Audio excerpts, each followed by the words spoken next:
This is how normal people use debt to add an extra $250,000 to their net worth over the next 10 years, while their neighbor uses the exact same tool to stay broke for life. Same word, same paperwork. Completely different outcome. That's the number that changes everything, and almost nobody understands why it splits that way. I paid off $40,000 of the bad kind. Credit cards, a car loan on a car that lost half its value before I finished paying for it. Then I turned around and used $180,000 of the good kind to buy my first rental property. Today I've got over 7 figures in assets that I did not pay cash for, sitting on debt that other people's money is paying off for me. Same tool. I've just used it in both directions, so I know exactly what separates the version that builds you and the version that buries you. And let's be honest about what this isn't. This isn't get rich from debt. Debt isn't a wealth strategy on its own, okay? It's a multiplier. It multiplies whatever you point it at. Point it at a car that's worth less the second you drive it off the lot, and it multiplies your loss. Point it at an asset that pays you or appreciates, and it multiplies your gain. That's it. That's the whole secret, and 90% of personal finance content refuses to say it that simply because all debt is bad gets more comments. Here's the urgency piece, right? The earlier you learn to tell these apart, the more decades that multiplier has to work in your favor instead of against you. A 25-year-old who gets this right is going to end up in a completely different financial universe than a 25-year-old who doesn't, purely because of time. But I don't care if you're 25 or 55. I don't care if you've got a 750 credit score or you're drowning in minimum payments right now. This applies to you today, starting with the next debt decision you make, whenever that is. So here's what we're doing. 6 steps. No fluff. No just be responsible nonsense. No vague warnings about interest rates without numbers attached. 6 concrete rules that tell you dollar for dollar whether the debt in front of you is building your future or eating it alive. Before we get into it, drop your current situation in the comments. Are you sitting on debt that keeps you up at night or debt you feel good about? Maybe you don't even know which one you've got, and that's fine too. That's kind of the whole point of this video. No right or wrong answer here, just be honest. Because half the people watching this are going to realize halfway through that they've been calling bad debt good for years. Step 1. Kill the bad debt first, full stop, no exceptions, before you even think about the good kind. And I need to be specific about what bad debt actually is, because people get this wrong constantly. Bad debt is any debt on something that loses value, produces nothing, and charges you a rate you couldn't beat investing. Credit cards at 24 to 29% APR, bad debt, no debate.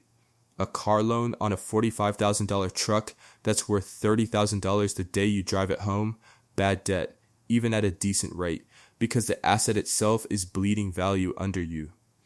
Buy now pay later on furniture, on clothes, on a vacation, bad debt, dressed up to feel harmless because the payments are small. I paid off that $40,000 in about 22 months by doing something boring.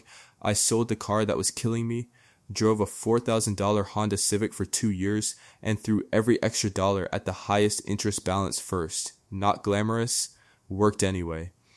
This step is temporary. I'm talking 12 to 24 months of genuinely uncomfortable, and then it's over and you never have to do it again if you don't let bad debt back in. Step 2. Learn the actual test for good debt, because good debt is not a vibe, it's a math problem. Here's the test. Does this debt buy something that either produces income or appreciates in value at a rate higher than what I'm paying to borrow it? A mortgage on a rental property that cash flows $400 a month after the mortgage payment, that debt is working for you. It's paying itself off with someone else's rent money. A business loan for $15,000 worth of equipment that lets you take on contracts you couldn't take before, that debt is paying for itself through revenue you wouldn't have had otherwise. A federal student loan for a nursing degree that moves your income from $35,000 to $75,000 a year, good debt. Because the return on that specific investment blows the interest rate out of the water. Notice, none of these are felt fine at the time.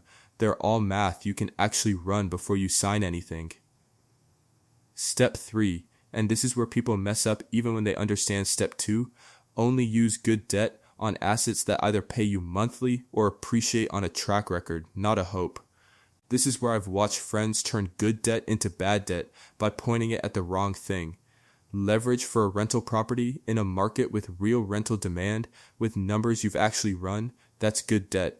Leverage to day trade options, to buy into some guy's crypto course, to fund a business idea you haven't validated with a single paying customer yet. That's gambling wearing a good debt costume. And I want to be blunt about one specific trap here.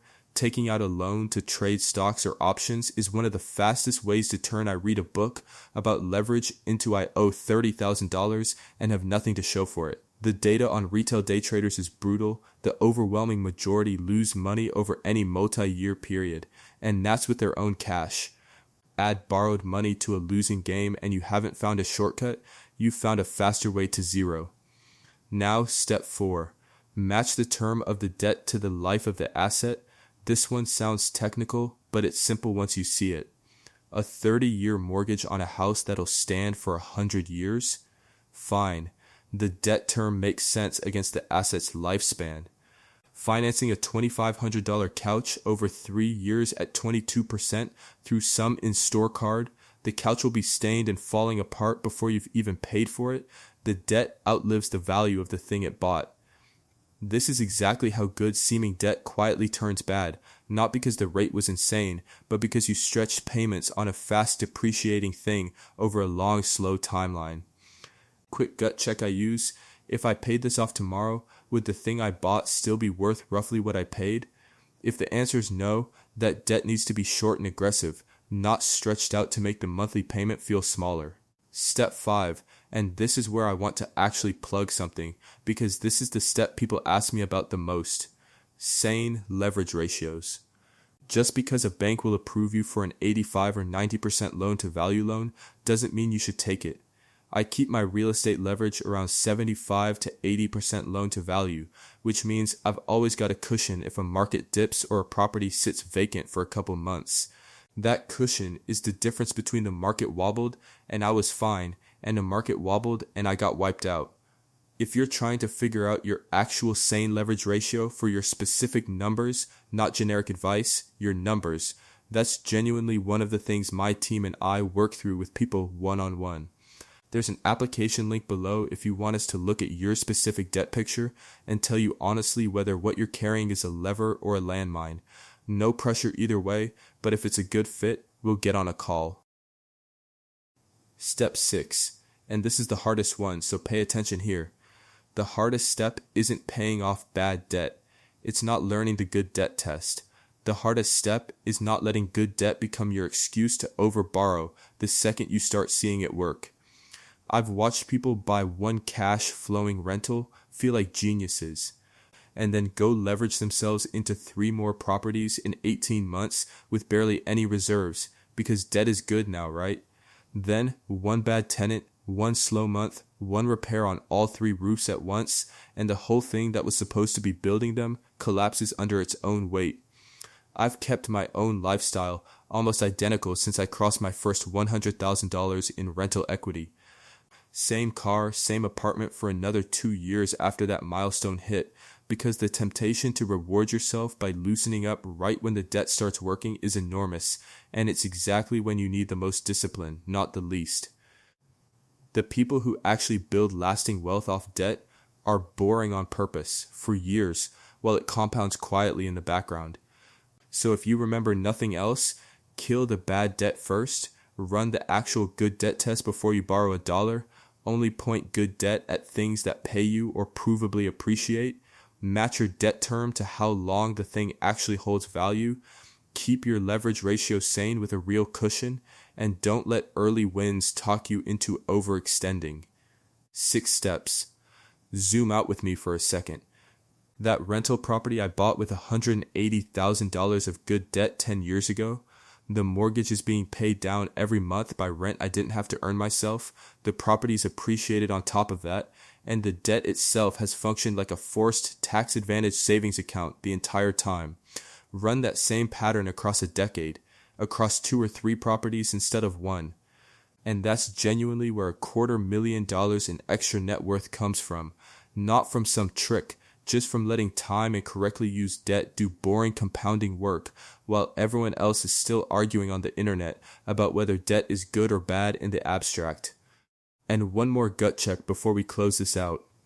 Somebody's going to see this and think the shortcut is skipping straight to leverage without doing step 1, going and buying a property with nothing in reserve. Because debt is a tool, right? It is a tool. It's also a tool that cuts both ways, and skipping the boring order, bad debt gone first, cash reserves in place, then leverage, is how people turn a good idea into a foreclosure. Order matters here. Don't skip it because you're impatient. Look, I'm not going to pretend any of this is easy. Cutting up the cards, driving the beater car, sitting on your hands when everyone around you is upgrading, none of it feels good in the moment. But debt done right is one of the quietest, most boring ways to build real wealth that exists. And debt done wrong is one of the fastest ways to erase everything you've worked for. I want to see you land on the right side of that line. We'll see you in the next one.